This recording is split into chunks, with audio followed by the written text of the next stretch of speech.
Mercedes-Benz junk. This is why you don't buy Mercedes. Here's a, what is it, a 240, a 190? What is it? Let's check this out. I'm going to show you why you don't buy Mercedes. 2005 C-Class Mercedes.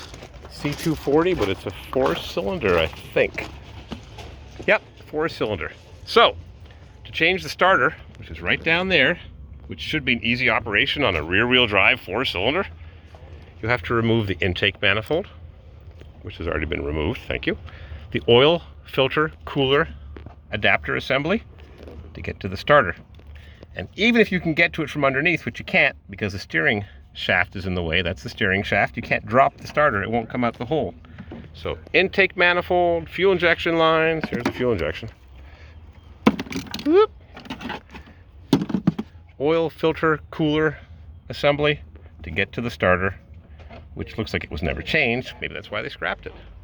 And if it was on the other side, which is a possibility, some vehicles have it on this side, got lots of room, right? No, you don't, because the exhaust manifold comes right down in front where the starter would have been. Would have gone right into there. So that's why you don't buy these Mercedes, because they're junk. Just try to get a couple of these off, and they were jammed on here, held on with Phillips screws, and I tapped on it, I snapped it off right there on the ML 320 V6. Just snapped off. I was tapping on it, just broke right off. Look where they put the bolts, in the back. How do you get to that? That one's not so bad, but the other one? Oh boy. 4-cylinder Mercedes.